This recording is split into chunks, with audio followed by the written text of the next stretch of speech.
Hello people, what's up? Welcome back to the Weekly Random. It's been a long time since I made a video, hasn't it? Well, I finally have enough free time now because unfortunately, a lot of free time has been forced upon all of us. And I was like, hey, I should make a video.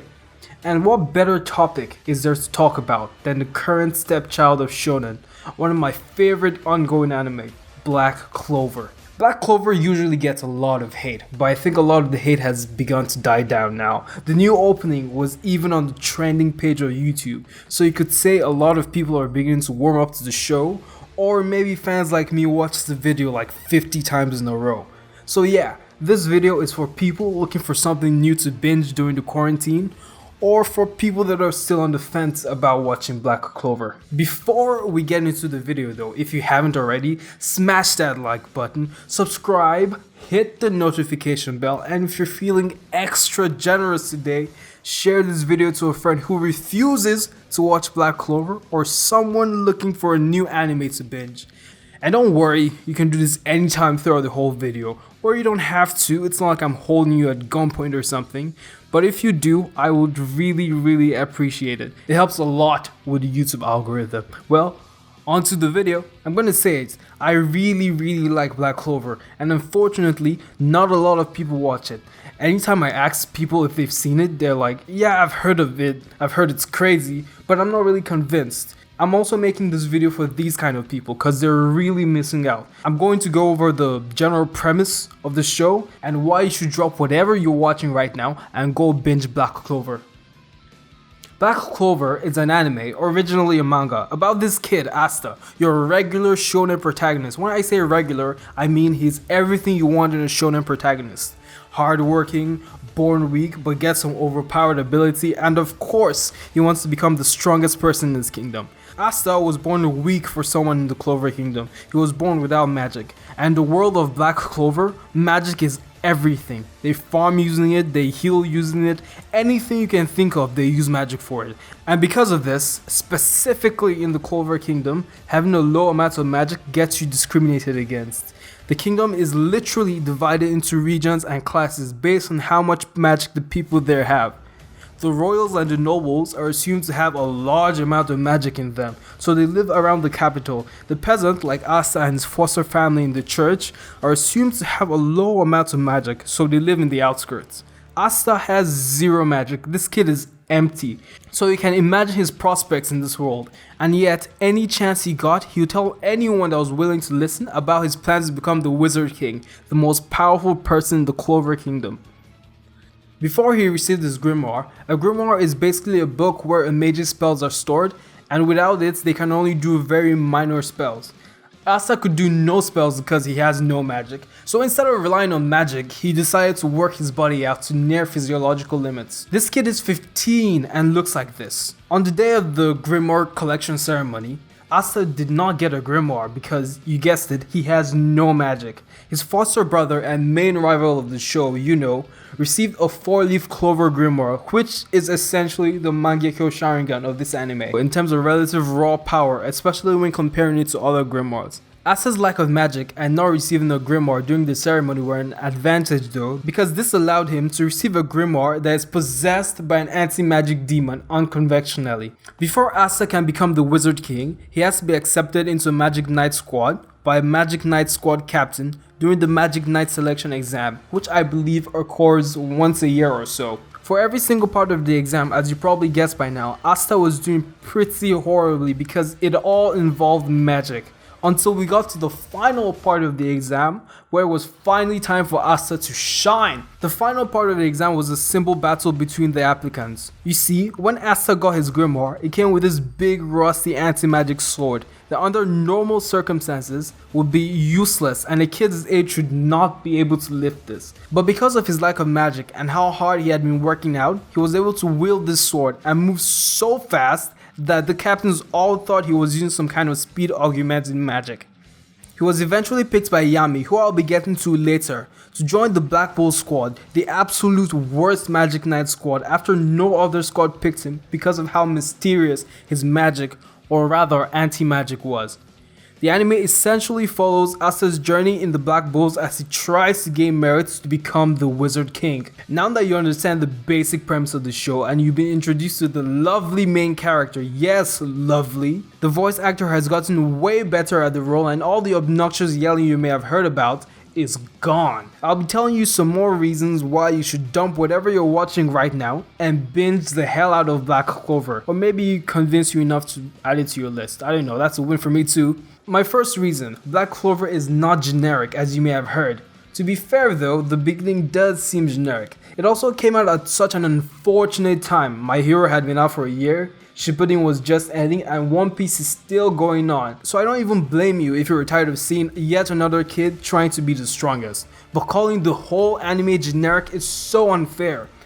Black Clover takes the best parts of all the shonen you've seen and refuses to make the mistakes of its predecessors. It has banger openings, a weekly release, a fast pace, but yet almost no fillers. There are literally 7 fillers out of 130 episodes. Every single arc on this show is a hype beast. Even the arcs you think are going nowhere go from 0 to 100 real quick. So if you're too lazy to watch One Piece, or you want to watch the best elements of all your shonen that have now ended, packed into a new journey with almost no filler, I'd say you should watch Black Clover. My next reason will be the ensemble of characters. Every single character is taken good care of. In Black Clover, no character is left behind. I'll say this openly, Black Clover has one of the best ensemble of characters to ever grace our screens. I'll give you a couple of my favorite characters so you can see what I'm saying, okay? You know, Asta's main rival, in my opinion, is one of the best executed forms of the rival character in shonen. You can't even argue with this. As usual, of course, he has the same or similar goals as the main character. They both want to become the Wizard King. They both grew up poor as peasants. They both want to prove that class shouldn't mean anything in their world. No need for him to be driven by vengeance, and no need for him to get beaten up by the main character before he finally comes to his senses, like some really popular character that a lot of us know. No need for all that. As I said before, he's blessed with the most overpowered eyes, grimoire in this show. Every single second he's on screen is gold. Always a funny moment or him just being a total badass. I'll say he's a wholesome character and 8 over 10 secondary protagonist, okay? If you're watching this video, I'm assuming you've probably come across and watched other shonen, so you know that very common problem with shonen is how they fail to properly portray female characters. They're either useless, unnecessarily weak, or always needing someone else to save them. Fortunately for you, if you're looking for an anime that doesn't do all that, you've come to the right place, cause the women in Black Clover are badass. My favorite female characters are Noelle and the goddess herself, who I shall be telling you about next, so stick around for that, okay? Noelle, a royal who lost her mom due to some spoiler related reasons I will not be getting into in this video, was born with an inability to control her vast amount of magic even though she's a royal. Because of this, her siblings always picked on her and she gets put into the Black Bulls by her older brother who is a magic knight captain. She starts off as a snob like every other royal, always rubbing her royalty in her squad members' faces because most of the Black Bulls aren't royal noble. The Black Bull squad is mostly made up of knights who aren't born privileged but still possess really strong magic. As each arc passes, we see Noelle warm up to her team, dispose of her old ideologies, and work hard unlike the other royals. Because of this and the power system in the show, she gains very good control of her magic and becomes really badass. I of course can't talk about badass characters without mentioning the goddess herself, the epitome of what happens when a royal trains, Mereoleona, the lioness of the Clover Kingdom. She's so badass that other squad captains are scared of her. Unlike other royals, she refuses to live in the royal capital. Instead, she chooses to live in the wilderness to get this, feast on the beasts that roam the kingdom and to bask in natural manna. She's so overpowered that she defeated Raya, the strongest member of the Third Eye of the Eye of the Midnight Sun, with ease. For reference, when the Black Bulls were fighting the other 2 Third Eye members, it took a large group of them, and at the end of the fights, they were seriously injured. In one fight, Asta even lost the use of his arms. They had to rely on Asta's anti-magic ability, protagonist luck, and on Yami, the next character I'm going to talk about, discovering a whole new spell, and they still just barely defeated them. This woman came in and single-handedly took on the most powerful member and made him look like a child in her presence. Let's not even talk about her one-liners cause we'll be here all day. Actually, I'm going to say one, how couldn't I? when Asta just discovered his black form and couldn't control it. Because of how this form works, it pulls Asta to the strongest nearby source of mana, and you guessed it, the strongest nearby source of mana at that time was Mereoleona. When she saw this, she began emitting even more mana, and Asta, being a nice little kid, begs her to run away. And I kid you not, word for word she goes, "Run? You fool! Don't you know among the lions is the females that hunt?" She then proceeds to jump and literally punch Asta's black form out of him. If nothing else I say in this video convinces you to watch Black Clover, watch Black Clover from Mereoleona. The last character I'll be talking about is none other than the retired shonen protagonist, Yami, the captain of the Black Bulls. You've probably heard it before, but yeah, that is what Yami is. He's a character that has essentially accomplished his own goals, and the writer was like, "Hey Yami, I know you finished your own show, accomplished your goals, but would you like to be the mentor of my new shonen protagonist?" And Yami was like, "Yeah, as long as I get to shit."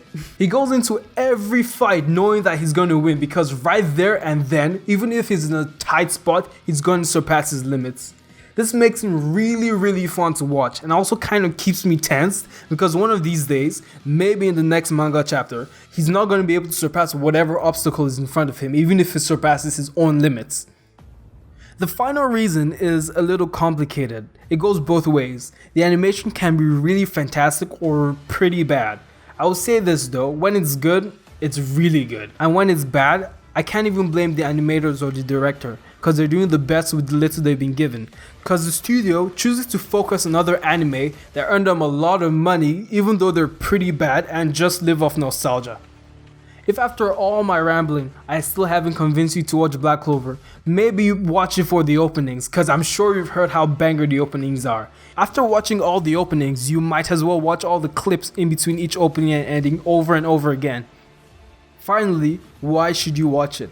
Why should you watch Black Clover? Well, it has a cool main character that will undoubtedly remind you of past shonen protagonists. It has an amazing ensemble of characters. It has amazing fights, and because a YouTuber you've never met told you so. Again, if I still haven't convinced you to watch Black Clover, after all my rambling, after this whole video, I'm straight up calling you a coward because you're running away from greatness. Alright, that's the end of the video. It's been a long time since I made one, eh? I'm definitely going to be making more because the pandemic has really rearranged my schedule and given me a lot more free time. So prepare for a new video in about 2 to 3 weeks. That'll probably be my schedule from now on, a new video every 2 to 3 weeks. And if I don't release a video, I promise to make a live stream in this place. Feel free to suggest games you'd like to see me play on the live stream. Don't forget to hit the like button, subscribe, share this video, and make sure you prepare for my next video because it's going to be pretty long, I think, hopefully. Alright, I'll see you later. Bye.